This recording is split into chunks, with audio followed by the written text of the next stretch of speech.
রমজান মাস এমন একটি মাস, আল্লাহ তাআলা এই মাসে তার বান্দাদেরকে মাফ করে দেন। প্রথম 10 দিনে আল্লাহ তাআলা রহমত নাযিল করেন, দ্বিতীয় 10 দিনে মাগফিরাত, আল্লাহ তাআলা বান্দাদেরকে ক্ষমা করেন, তৃতীয় 10 দিনে নাজাত, এই 10 দিনে আল্লাহ তাআলা তার বান্দাদেরকে ক্ষমা করেন।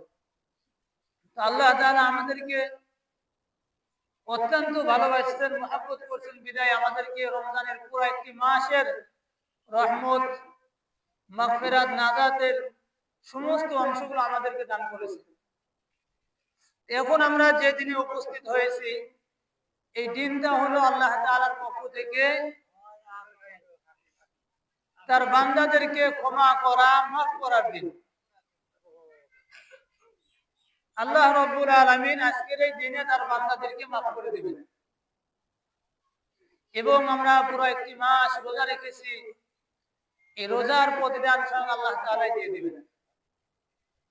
হাদিস শরীফের মধ্যে আছে, আল্লাহ তাআলা সমস্ত নেক আমলের প্রতিদান ফেরেশতাদের মাধ্যমে বান্দাকে দিয়ে থাকেন, কিন্তু একমাত্র রমজানের রোজার যে প্রতিদান, যে সওয়াব, এটা আল্লাহ তাআলা কি প্রতিদান দিবেন এটা স্বয়ং আল্লাহ তাআলা নিজেই ভালো জানেন, এবং এটা দেওয়ার জন্য সব জিম্মাদারি আল্লাহ তাআলা নিয়ে নিয়েছেন।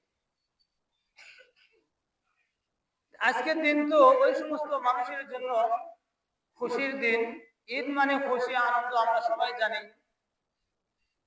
শুধু আনন্দ মুখে মুখে এরকমই নয়, আনন্দ তো আমাদের জন্য, মুমিনদের জন্য তখনই হবে যখন আজকের এই দিনে আমাদের জীবনের গুনাহগুলো আমরা মাফ করে দেব। যখন আমরা এই 30টা দিন রোজা রেখেছি, 29টা দিন রোজা রেখেছি, যে মাস 30 হয় 30, যে মাস 29 হয় 29, কিন্তু মাস একটাই, 29এও মাস 30এও মাস, দুটো দিনে কি হয়, মাস পরিপূর্ণ হয়। একটি মাস আমরা রোজা রেখেছি, ইফতার করেছি, সেহরি খেয়েছি, তারাবি করেছি, এর প্রতিদান আল্লাহ তাআলা আজকে আমাদেরকে দিবেন। তো যারা রোজা রেখেছে, তারাবি করেছে, আল্লাহ তাআলার এই হুকুমগুলো পালন করেছে পরিপূর্ণভাবে, আল্লাহ তাআলা তাদেরকে প্রতিদান দিবেন। আল্লাহ তাআলা তার বান্দাদেরকে ক্ষমা করে দিবেন, এই ঘোষণাও দিয়ে দিয়েছে। তো এজন্য আজকের এই দিনে এই মাঠে থেকে আমাদেরকে আল্লাহ তাআলার কাছে চেয়ে নিতে হবে, আমাদের জীবনের সমস্ত গুনাহগুলো থেকে মাফ চেয়ে নিতে হবে। আমাদের ভবিষ্যৎ জিন্দেগি চলার জন্য পথটা যেন সহজ হয়, রাসূলুল্লাহ সাল্লাল্লাহু আলাইহি সাল্লামের দেখানো পথ অনুসরণ যেন আমাদের পথটা হয়, এইটা আল্লাহ তাআলার কাছে আজকে আমাদেরকে চাইতে হবে। হাদিস শরীফের মধ্যে আছে, দেখলাম রাসূলুল্লাহ সাল্লাল্লাহু আলাইহি সাল্লাম বলছেন, মানুষ ঈদগাহ মাঠে আসবে দোয়ার জন্য, 2 রাকাত নামাজ পড়ে আল্লাহ তাআলার কাছে দোয়া করে যখন ফিরে যাবে, আল্লাহ এই বান্দাদেরকে, মানুষদেরকে এমন মাফ করে দিবেন যেন তাদের পিছনে কোনো গুনাহ নেই। তাহলে আল্লাহ তাআলা আমাদেরকে মাফ করে দেওয়ার জন্য প্রতিশ্রুতি দিয়েছেন, ওয়াদা দিয়েছেন। আল্লাহ তাআলা কত প্রকারে আমাদেরকে মাফ করবেন। হাদিস শরীফের মধ্যে দেখলাম রাসূলুল্লাহ সাল্লাল্লাহু আলাইহি ওয়াসাল্লাম বলতেছেন যে, মান কামা ঈমানান ওয়া ইহতিসাবান গুফিরা লাহু মা তাকদ্দামা মিন যামবিহি।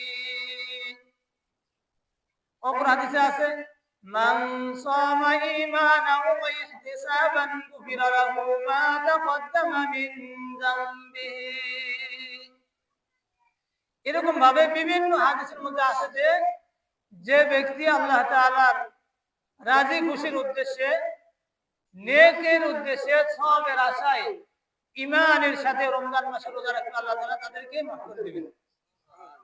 গুফিরা লাহু মা তাকদ্দামা মিন যামবিহি, আল্লাহ তাআলা মানুষের সমস্ত গুনাহগুলো মাফ করে দিবেন।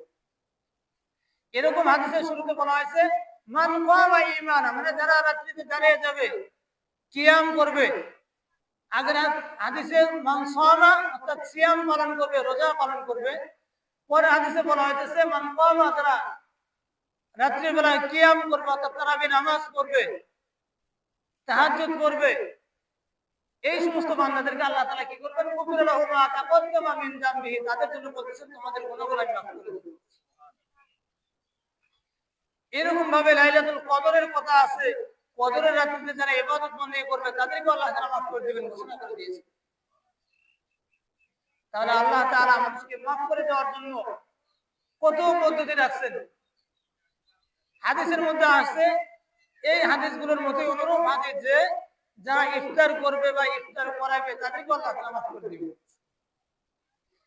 সেহরি খাবে এর জন্য আল্লাহ তাআলা মাফ করে দিবেন। রাসূলুল্লাহ সাল্লাল্লাহু আলাইহি ওয়াসাল্লাম বলে, দেখো একটা খেজুর হইলেও বা এক ঢোক পানি, এক ঢোক দুধ হইলেও তোমরা খাইয়ে কি করো, রোজা রাখো। অর্থাৎ সাহরির যে একটা বরকত আছে, এই বরকতটা তোমরা হাসিল করো, সেটা যে কোনো খাদ্য দ্বারা, খাবার দ্বারাই হবে না কেন, কারণ এর মধ্যেও বরকত আছে। তা আসলে আল্লাহ তাআলা যতগুলো এই যে রমজান মাসে আমাদের জন্য রোজা, তারাবি নামাজ, ইফতার, সেহরি, কদর, কোরআন তেলাওয়াত, জিকির আজকার, যতগুলো আমল আল্লাহ তাআলা আমাদেরকে দিয়েছেন একমাত্র তার বান্দাদেরকে মাফ করার জন্যই দিয়েছেন, অন্য কোনো উদ্দেশ্য নয়।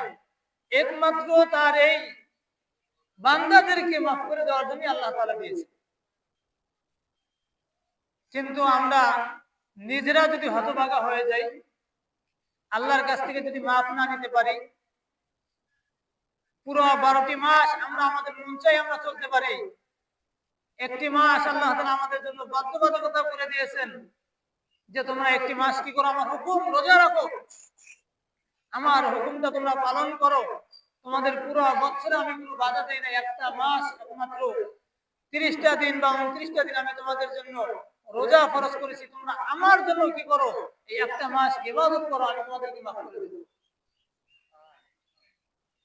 দেখেন না আমাদের পূর্ববর্তী নবীর যারা ছিল তাদের উম্মতের মধ্যে 1000 বছর পর্যন্ত তারা জীবিত থাকতো, তারা 1000 বছর আল্লাহ তাআলার ইবাদত বন্দেগী করত, তারা 1000 বছরে কত নেক আমল করছে, কি করছে কি করে নাই। আমরা তো মাত্র 60-70 বছর হায়াত পাইতেছি, এর মধ্যে আমরা নেক আমল করে অনেকে জান্নাতের সার্টিফিকেট নিয়ে যাচ্ছে, দুনিয়া থেকে জান্নাতি হয়ে যাইতেছে, আর তারা তো 1000 বছর পর্যন্ত হায়াত পাইছে, তারা কত আমল করছে। তারা 1000 বছর হায়াত পায় যে এত আমল করছে, আমরা যেন এই সীমিত সময়ে তাদের মতো নেক আমল করতে পারি, যার কারণে আল্লাহ তাআলা কদরের নামে একটা রাত্রি আমাদেরকে দিয়েছেন। যে আল্লাহ তাআলা বলেছেন তোমরা একটা রাত্রি ইবাদত করো, কদরের রাত্রি, আমি তোমাদের 1000 মাসের ইবাদত করব সব। এইজন্য মুহতারাম হাজিরিন, যে কথাটি বলতেছি, আল্লাহ তাআলা আমাদেরকে রমজান মাস দিয়েছেন আমাদের একমাত্র মাফ করার জন্য, ক্ষমা করার জন্য। এইজন্য আজকে আমাদের